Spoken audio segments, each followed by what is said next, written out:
Yo, what's going on, snipers, and welcome back to our Hartford Whalers throwback franchise mode here in NHL 22. So in last episode, we unfortunately lost to the Pittsburgh Penguins in the second round, which happened for the second straight year. Well, the first year we lost to the Montreal Canadiens in the second round, but back-to-back second round exits. It's not the worst thing in the world because the fact that this team has made the playoffs both years is pretty good. We just need to find probably one piece to kind of get ourselves over that second round exit and maybe on to like at least a conference finals appearance. But I think we're definitely trending in the right direction. The only problem I really have with our roster, I'd say, is age, because a lot of our guys are up there in age. If you look at our main core of players, we got a lot of guys above 30 years old, and then we have a couple like guys that are like 26 and above. But still, our roster is pretty old for the most part, except for Merrick Malik and Jeff O'Neill. And then also, I guess you could say J.S. Shakir as well, since he is one of our goalies. So, but yeah, hopefully this team could win soon, because like I said, Kevin Dineen could be one of these guys that retires soon. Paul Reinheim could as well. We could end up letting go of Paul Reinheim, to be honest, this offseason. Same with somebody like Kevin Stevens, and trying to upgrade them in terms of free agent signings, so that type of thing. But anyways, before we get into the draft and resign stage, we do have one comment to go over, and that is from Hockey Guy 88. He says, I think you could afford to let go of one of your older guys like Wesley or Stevens. I think your main issue is that you don't really have a star player, and I think you need to try and bring in a star player in free agency to get you over the hump. So that's exactly what we are going to be doing. Is we're going to probably let go of Stevens, because I think we could still use Glenn Wesley, even though Merrick Malik is technically a top 4. Yeah, we could technically, I guess, like go Wesley. It makes sense too, but I think I could keep him around for like, I'm not going to sign him to a long-term deal. Like, I could sign him for like a few years. I know in real life he stayed with the Canes organization all the way till like the end almost of his career. So, or actually he did all the way until like 2003, I think it was, before he got dealt to Toronto, and then he went back to Carolina again. So we could technically keep Glenn Wesley here for a few more years, I'd say, but Merrick Malik technically could take a spot as a top 4 defenseman, so there might not be any use to keeping Glenn Wesley, but I think I might want to just keep him around to make sure our defensive core is really solid, and he's one of our better offensive players in terms of like the playoffs so far the last few years, so I think we'll keep him around. Maybe we'll just give him like another 1-year deal just to experiment, but we could always trade him away to get ourselves something better if we need to. And then in terms of letting go of Kevin Stevens, it definitely makes sense, I think, because I think we just got way too much left wingers. You got Sanderson, King, we still have Robert Cron, so, and also Arvidsson and Ranheim, so I don't think we really need Stevens anymore. It was a nice kind of like experiment with him. He was not too bad when we brought him in, and then he was actually pretty solid this last season, but yeah, his playoff numbers are actually really good as well. So he's a really good player for us, but the thing is, he's going to probably drop off because he's 33. It's either him, or we could actually let go of maybe Derek King instead. I know Hawks fans probably not mention him because he was a former Blackhawks coach, I think, or a former Blackhawks player, one of the two, or maybe it was both of them. But yeah, his playoff numbers were really abysmal this last year, so maybe we'd let go of Derek King and then we keep Kevin Stevens, because that could be a possibility instead. And we'll see what happens once we get to that point. But anyways, let's get into this draft. I don't remember really much about this draft class, but we'll just go into it blindly, and then we'll get to the re-sign stage, and hopefully there's a really good free agent available for next episode, so we could sign ourselves a superstar player that could make our team better than it is right now. So let's see what's available in this draft. So like I said, I don't remember anything about this draft other than the players I added. So Vinny LeCavalier was one of the ones I added. Same with Brad Richards. I don't think there was a lot in this draft, because I don't think I saw much other people. I know there's more goalies that I made, right? Yeah, there's like Ray Croft, who's supposed to go in the second round, and Taron Inamaki. So if we want to draft more goalies, we can, but I don't think we need to when we have J.S. Shakir. But there is that. We are probably drafting around the same spot as last year, which means like around this point. So I honestly have no idea who we're going to draft, but we'll see when it happens when we come to that point. So Montreal, with the first overall pick, is going to select Silverthorne, who's a 79 two-way forward. So this might not be the strongest draft since he's only a 79. He's expecting to be maybe more of an 82 player, but there he is. Maybe a future Selke winner right there, since he's a left winger. Actually, he can play center, but I don't know if he will get the play face-offs and stuff like that, so he might not win Selke's. Sweden at number 2 is going to take Cheestov, who's a 78 two-way forward, and this guy is a centerman. So maybe this guy's a future Selke winner then. His faceoffs are already a 78, which is pretty decent. The future stars at number 3 are going to take Forelli, who's a 78 playmaker. So actually some pretty solid overalls for the first top 3. All these guys are like NHL ready. And yeah, this guy's got 86 passing, so this guy's going to eventually pick up a lot of assists at some point, I'd assume. Germany at number 4 is going to take Taylor, who's a 78 playmaker. And he's a winger. Yeah, this is a pretty even first top 4. You can't really tell who's going to be the better player out of all these guys, because all of them are like almost the same overall, except for Silverthorne, who's 1 point above the rest. Huh. Now the question is Tampa Bay going to take Vinny LeCavalier here, or one of the age-generated guys? They're probably going to go with Morrissey, which is unfortunate. Like, if they would have fallen one back, they could have honestly drafted LeCavalier, which would have been cool. But who knows, maybe their GM will be smart since he's a gem. Let's see what Tampa Bay does. At number 5, they take Morrissey, damn it. So Vinny LeCavalier is going to go to the Calgary Flames, which means, just think about the 2004 Stanley Cup Finals. That's going to be like completely reversed roles in a sense, is LeCavalier is going to be on the Flames instead of the Lightning. That's going to be interesting. So there is your top 5. Okay, let me just take a look and see if LeCavalier does go. Yep, he does. There he goes to the Flames. That's going to look really weird. Excited to see how he actually simulates. Let's sim to my pick at number 28. So I don't know what we're going to get, but hopefully we don't get stuck with a top 6 demon, because I would like to get ourselves somebody that actually has a solid potential.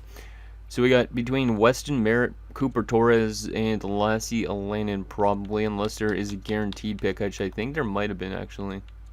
Oh no, there's a medium league for the second round. Was there any low leads guaranteed that are just outside of the top round, or no? Because I honestly don't remember. There's this guy who's supposed to go 79th, so not till the second round. So we should probably grab that guy in the second round. My scouts have Alanin ranked above all the rest of them. 4-year ETA potentially as well. That's actually not bad.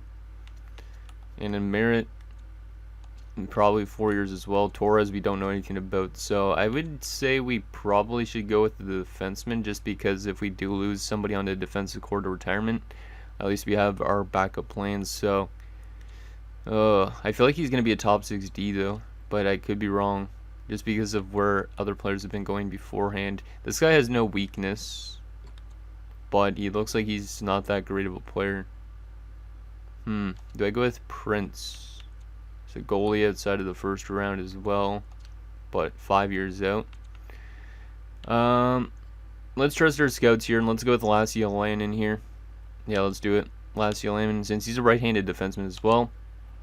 Top 6D. That's exactly what I didn't want. I wanted a top 4. I don't know if this guy makes it, but at least we got ourselves a defensive prospect that could potentially get into our lineup. Let's sim to our next pick at number 60. See what we could snag up in the second round. Low top 4 it would be okay, or a low top 6. Lufi. This guy's got a good shooting category apparently. And then there's Evan Fata. He looks worse, I think. Yeah, we probably will go with Fi just because of his shooting category. Because if we get somebody that shoots really well, if we put them with a really good passer, then that would be pretty good, I'd say. So Lufi, welcome also to the Hartford Whalers. You are a 62, low top 6. Not bad. Yeah, solid shooting out of the gate. Let's see if he develops, because if he develops, that might be a good steal there, because some low top 6s pan out. So Jack Lowe from Croatia. Don't know anything really about that guy except for the fact that he had a pretty solid season, it looks like, in the DEL. Yeah, this draft we don't know a whole lot about, which is kind of weird. You know what, we'll take the goalie prospect, why not? We do need a future backup, I'd say, at some point to Jaguar, because I don't think I trust Legacy to be that guy. So we will draft Mr. Jack Lowe, why not? Medium fringe starter, 55 overall. We do have another goalie prospect already in AHL, but at least that adds another one. And let's sim to our next pick, 5th round. Ooh, there's a gem. That's interesting. White Garrison. 5 years out. 5'9", 181. He might be low late, maybe. That's why he still says a gem. This guy's got a potential 4-year ETA. A lowly goalie maybe, and Brian Connor. I don't know. Let's take Wyatt Garrison because he's a gem. He could end up being pretty decent. And he's a low elite 49 overall, so that's why he was a gem. Perfect. That gives us somebody to hopefully get some good development from in the future, and hopefully he'll be a good NHLer at some point. But there you go, Wyatt Garrison. No X factors, but I will take it as a potential like second, third line, fourth line option. I don't think he's going to be a first liner ever, but you never know. And then we have our 7th round pick because we didn't have a 6th rounder. Do we want to take another guy from here, which I think we already did? No weakness, leadership ability, and character, which is nice to see in a 7th round pick. Yeah, you know what, we'll just take Yanni Lahtinen just because of the fact that he has good character and stuff. Why not? Medium 7th, 49 overall. Damn, that is a terrible pick, but at least this guy's got leadership abilities, so if we wanted to sign this guy, we could sign him for the AHL and then have a captain down there or something. So that is our draft. Not necessarily the best draft in the world, but we got Alanin, we got Phi, we got Lowe, we got Garrison, and Lahtinen. So Garrison's a good steal. Phi could end up being something decent. And then hopefully Alanin pans out because that top 6D potential isn't great because a lot of those guys just don't develop. They only get to like a 76. So we'll see how that guy ends up panning out. But let's get to this re-sign stage, and then we'll set up the next episode, which will be free agency and stuff like that, as we have all our coaches to re-sign, which is not great. So we'll try and re-sign our head coach. I don't really care about the other coaches that much, but I will try and re-sign them as well. Yeah, I don't have a lot of budget. Which one of these guys do I want to re-sign? Let's try and re-sign Addison, I guess. And then the rest of them we will let go, because we can't re-sign all those guys. And scouting wise, what do we got? We got a Liga scout to re-sign. We also got our SHL scout, another SHL scout. What else we got here? That doesn't matter because I don't care about the NHL scouts ever. Franchise mode,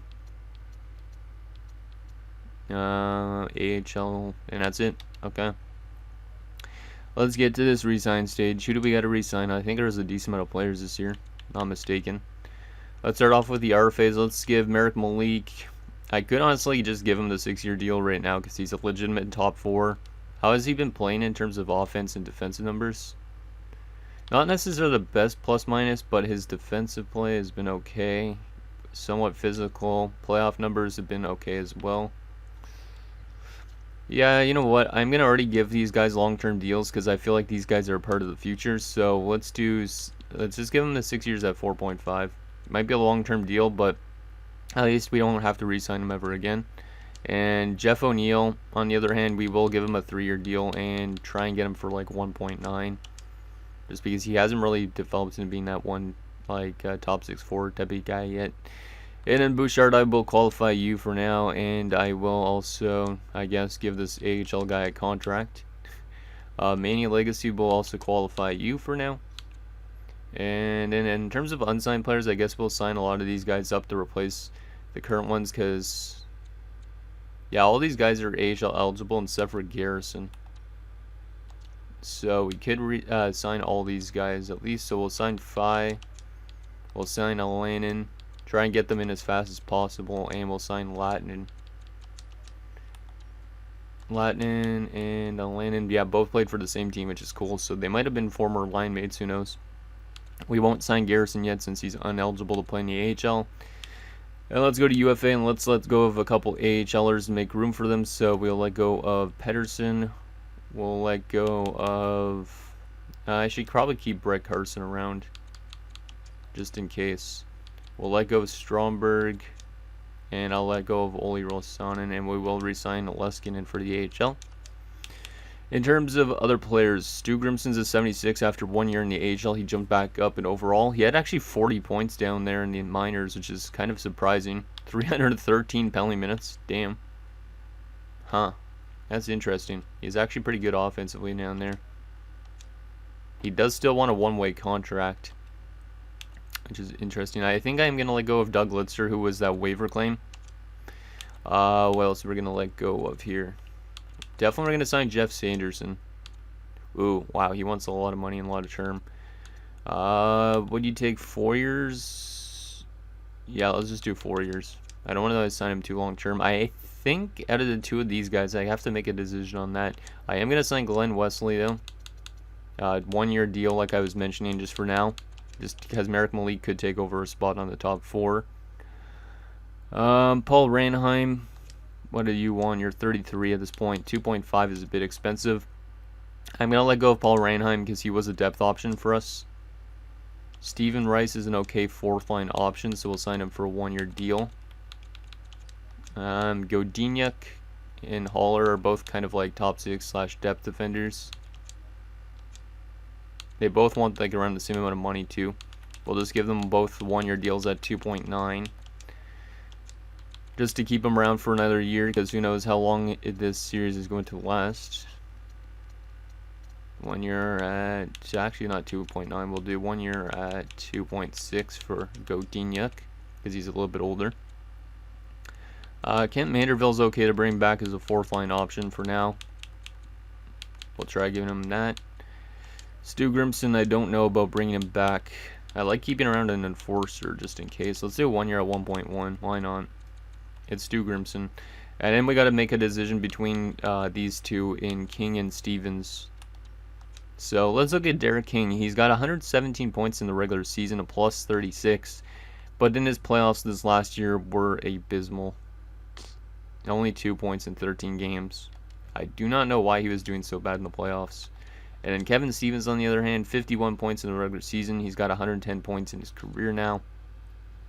He's got 20 points in the playoffs. He's been more consistent playoff-wise. Yeah, I think we are going to keep Kevin Stevens, maybe, but the age as well and the overall, I don't know. It was like a better fit on our lines. Can I see from this screen? No, I can't. Who wants more money, even out of curiosity? So Stevens, if we go 1 year, wants $5 million. And then Derek King, if we go to 1 year, wants 5.7. Yeah, I think we're going to let go of Derek King instead of Kevin Stevens. We could always trade Kevin Stevens away if we need to, but I think we are going to let go of Derek King here. He's just, yeah, I don't know. He's just not that great last year in the playoffs, and that's going to make me let him go. So best of luck in free agency there, Derek. And I think that's all we need to re-sign, right? Oh, actually, Sean Burke. Oh, yeah, I forgot about Burke. Goddamn. Mazzotti, 2-way deal. That's okay with me. And then Sean Burke. We obviously like Sean Burke here, but we know that Jay Shigeru's on the up and comes, so yeah, his career save percentage is a 921. Wow. Through these 2 seasons. So we could re-sign Sean Burke, but we aren't gonna give him a lot of term. I'm pretty sure he's a free agent in real life after this year, so let's give him a 1 year deal at $8 million, maybe 8.1, just in case. And that way we at least still have a good starter. And then if Shigeru somehow becomes an actual starting goalie, then we could debate about moving Burke out. But for now, we want to keep Burke in there just because we know he's going to be a rock if Shigeru isn't ready to be that starting goalie yet. But he kind of improved a lot in the playoffs. So okay, so let's advance today and see if we get all those guys back, which I think we should probably. At least I would hope. Considering we made the playoffs and stuff like that, that a lot of these guys should be interested in re-signing with the club. And then we'll look and see what's available in free agent wise if some of these guys rejected. Okay, so Steven Rice rejected. And anybody else? Bouchard still qualified. Legacy's qualified. That's good. I think we could honestly trade away the rights of Legacy if we wanted to as well at some point. So I don't know if he's going to become that goaltender he was in real life. Let's do a 1 year deal for Rice, and let's give you the max 2-way deal you could get, which is $925. Let me just make sure I got everybody else back that I offer contracts to, which I did. Perfect. Let's advance a day. And Rice rejected again. Okay, Steven. I'll give you a little bit more money than that, but that's because you're an important player, I'd say. Let's do 2.4 for 1 year. There you go. Perfect. Okay, so we got everybody back. Bouchard and Legacy are currently qualified, but Our team is looking pretty decent still on paper. A little bit weak in terms of center depth. So that's somewhere where we could definitely upgrade if we want to. Because I think we still have good wingers. And obviously a really good defensive core in terms of depth. Goaltending is pretty solid as well. So let's advance over to free agency here and see what is available.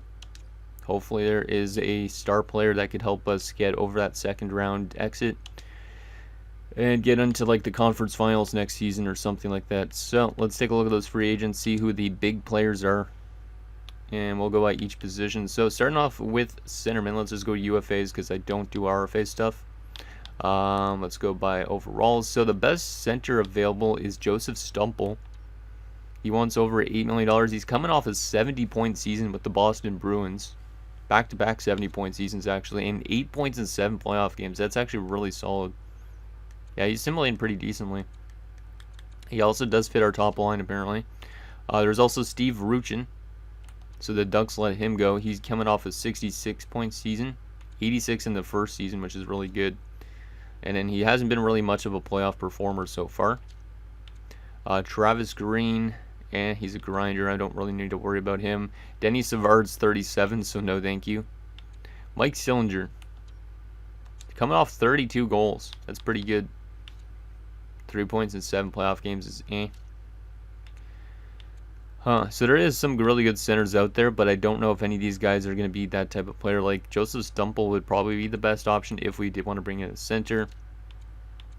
But who knows, maybe we want to bring in a winger or something instead. 24-year-old Brandon Convery, but he's not going to develop in anything. He still lists as a depth forward, though, which is funny. Left wing wise, the best is obviously Derek King, who we just let go of, but Wendell Clark is right up there as well. Not scoring a lot of goals, really, but picking up a good amount of points. Oh, that's interesting. He was in Toronto both years, and then he got dealt to Chicago. Yeah, and he had actually a pretty good playoffs. He's 32 at this point. Left wing wise, I'm not seeing a whole lot of stuff that would I be interested in as like an elite superstar type of player. But if you guys see anybody that I should probably bring in that would fit this roster, let me know. Ethan Morrow got dropped to free agency. That's interesting. He's a young kind of fourth line option. He's only 23 years old. So I don't know if we want to bring in him. Bob Probert's there. That's funny. We don't need Bob Probert if we have Stu Grimson now. All the enforcers just chilling in free agency as they normally do. Even Dave Roach, who's 23 only. Right wing wise, Brett Hull. Wow, okay, this might be our signing that we need to do. Does not necessarily fit our system, but after coming off a Stanley Cup win, I think in year 1, yeah. And then last year getting knocked out in the first round, Brett Hull is a free agent. He's right under point per game. He's scoring a lot of goals as well, which is something we don't really have, is that goal scoring ability. Brett Hull would be amazing. He wants only 3 years at 11, but is that unrealistic? I don't know. There's also Mikhail Renberg, who's kind of an underrated guy. 71 points last year with Philadelphia, 16 points in 19 playoff games. This guy's also pretty solid, I would say, if we wanted to go with him instead. No teams are interested in Brett Hull at the moment, which is interesting. Dmitry Kristich is also there. He's also pretty solid, but we don't know if he fits our roster that well. Dino Ciccarelli, about 38 years of age, so he'd be probably retiring soon because he only wants 1 year at like $6 million. But he does pick up a good amount of points, but it looks like he's on the drop-off, has not played in the playoffs yet. Murphy's there. There's actually some pretty solid right wingers here. But Brett Hull would be really awesome for this team. Just imagine putting Brett Hull on the top line with Andrew Castles. I think that would work really well together because Castles could pass the puck pretty good. So that might be something we want to do, even if it's unrealistic. Because there's no chance that Brett Hull would actually sign with like Carolina in real life, I don't think. Phil Housley's the best defenseman available. Damn. Phil Housley, huh? Coming off 60 points. We knocked him out in the first round of the playoffs as well. He's a really good OFD, but I don't know if we really need him because he is getting up there in age as well, 34. Zhitnik's available at 26, which is nice. So Yarki Lume, Gary Suter. There are some good defenders out there, but I don't think defense is our problem right now. It's just finding that offensive superstar type of guy. So there you go. In case you guys see anybody you want me to bring in, let me know, and I will look into it.